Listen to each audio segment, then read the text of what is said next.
तो ये इसमें कह रहा है एक छात्रावास में 60% स्टूडेंट्स तो हिंदी का अखबार पढ़ते हैं। तो जो हिंदी का अखबार पढ़ते हैं उसे हम लिख लेंगे PH। हिंदी का अखबार पढ़ने वाले हैं 60%।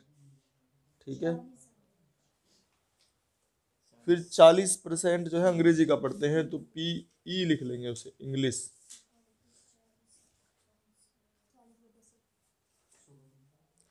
फिर कहता है 20% जो है दोनों पढ़ते हैं, तो दोनों का मतलब हो गया PH इंटरसेक्शन E। ये दोनों पढ़ते हैं। अब ये आगे कहता है प्रायिकता ज्ञात कीजिए कि वे न तो हिंदी और न ही अंग्रेजी का अखबार पढ़ते हैं। ना तो हिंदी का अखबार पढ़ते हैं ना अंग्रेजी का पढ़ते हैं, तो क्या लिखे, पूछना चाह रहा है PH note intersection E note. ना तो हिंदी का पढ़ते हैं और ना ही अंग्रेजी का पढ़ते हैं। ये कैसे बताया था फिर, इसे कैसे लिख लेंगे, H यूनियन E का बार है, ऐसे कर लेंगे। और इसका मतलब हो जाएगा 1 माइनस PH यूनियन E। और H यूनियन E कैसे निकालते थे हम, PH plus PE minus PH intersection E, ठीक है ना। तो PH 60/100 हो गया, प्लस PE 40/100 हो गया, और माइनस PH इंटरसेक्शन E 20/100 हो गया। ठीक है ना। ये इस तरह से हमने PH यूनियन, तो ये हमने निकाल लिया। और फिर हम देखो अभी कितना हो गया, 100 तो एलसीएम आ ही गया, और 60 और 40 100, और माइनस 20 80 हो गए। अब इसमें से इसे माइनस कर देंगे तो कितना हो जाएगा, ये 20/100, तो ये 1/5 आ जाएगा। ये कह रहा है यदि वह हिंदी का अखबार पढ़ती है तो हिंदी का अखबार पढ़ती है तो उसके अंग्रेजी का अखबार भी पढ़ने वाली होने की प्रायिकता ज्ञात कीजिए। हिंदी का अखबार पढ़ती है तो उसका अंग्रेजी का अखबार पढ़ने होने वाली प्रायिकता ज्ञात कीजिए। तो इसमें यह पूछना चाह रहा है, ये हिंदी का अखबार पढ़ती है तो अंग्रेजी का अखबार भी पढ़ने की उसकी प्रायिकता निकालनी है, PE/H। तो इसे कैसे निकालते थे हम, PE इंटरसेक्शन H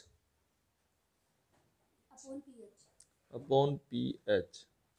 तो PE इंटरसेक्शन H तो हमारा कितना है, 20/100, और PH कितना था, 60/100। ये कट गए, और 20 दिया 60, ठीक है। ये आ गया 1/3। ये सेकंड पार्ट था इसका। PH/E को लिख लेंगे, PH हिंदी का अखबार पढ़ने, क्या था उसमें, अंग्रेजी का अखबार पढ़ती है तो उसके हिंदी का भी अखबार पढ़ने की प्रायिकता। तो PH/E, तो PH इंटरसेक्शन E/PE, और इसकी वैल्यू रख लेंगे हम। तो PH इंटरसेक्शन E हमारा आ जाएगा 20/100, और PE आ जाएगा 40/100। ठीक है, ये इससे कट गए, और ये 1/2 आ गया। 500 का एक जोड़ा उछाला जाता है, तो जब 500 का जोड़ा उछाला जाए तो सैंपल स्पेस में कितने एलिमेंट बनेंगे भाई। एक पासे पर 6 संख्या, दूसरे पर 6, तो 36 हो जाएंगे। ठीक है। फिर ये कहता है प्रत्येक पासे पर सम अभाज्य संख्या, प्रत्येक पासे पर सम अभाज्य संख्या कौन सी होती है बताओ, अभाज्य संख्या कौन सी होती है, तो कौन सी होती है इनमें अभाज्य संख्या बताओ, 1 2 3 4 5 6, इनमें से नहीं, इनमें से अभाज्य कौन सी है, नहीं, 1 से शुरू नहीं है, अभाज्य संख्या 2 से शुरू होती है। ठीक है, अभाज्य की बात कर रहे हैं, 2 3 5, ये अभाज्य संख्याएं हैं इसमें। ठीक है। अब इन अभाज्य संख्याओं में सम अभाज्य संख्या कौन सी है, सम, ठीक है ना, इवन प्राइम नंबर, इनमें से सम अभाज्य संख्या है 2। ठीक है, सम अभाज्य संख्या 2 है। तो अब ये यही कह रहा है कि दोनों पासों पर, प्रत्येक पासे पर सम अभाज्य संख्या प्राप्त करने की प्रायिकता। तो सम अभाज्य संख्या निकाल लो, इसकी क्या हो जाएगी, जो ये प्रायिकता हमारे से पूछना चाह रहा है, ई दोनों पासों पर एन ई कितना हो जाएगा, दोनों पासों पर 2 2 आता हो तो घटना जो है ना वो ई है, ई घटना को हम कह रहे हैं दोनों पे 2 2 ही आ रहा है, तो एन ई कितना हो गया, एक ही बार हो सकता है ऐसा, 2 पहले पे भी 2 दूसरे पे भी 2, तो एक ही संभावना बनती है ऐसी।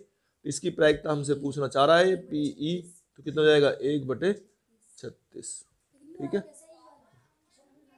ई का मतलब घटना कह रहा है पहले वाले पे भी 2 दूसरे वाले पे भी 2, दो जोड़ा है ना, 2 पासे है ना, तो दोनों पे 2 2 आ रहा है। 2 घटनाएं हैं ए और बी को परस्पर स्वतंत्र घटनाएं कब कहते हैं। तो हम एक्सरसाइज में पढ़ते आ रहे हैं, स्वतंत्र का मीनिंग हमने पढ़ा है, 2 घटनाओं को स्वतंत्र तब कहते हैं जब P A intersection B equal to P A P B के होता है। ठीक है, ये परस्पर अपवर्जी नहीं होती, म्यूचुअली एक्सक्लूसिव घटनाएं नहीं है, ये स्वतंत्र घटनाएं अलग हैं और एक्सक्लूसिव अलग हैं।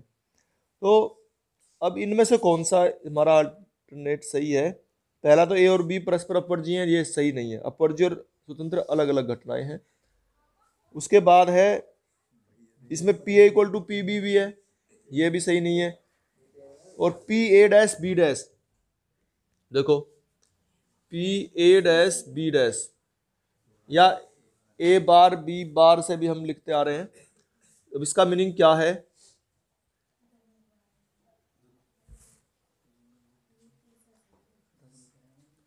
इसको ये लिखना चाह रहा है ए डैश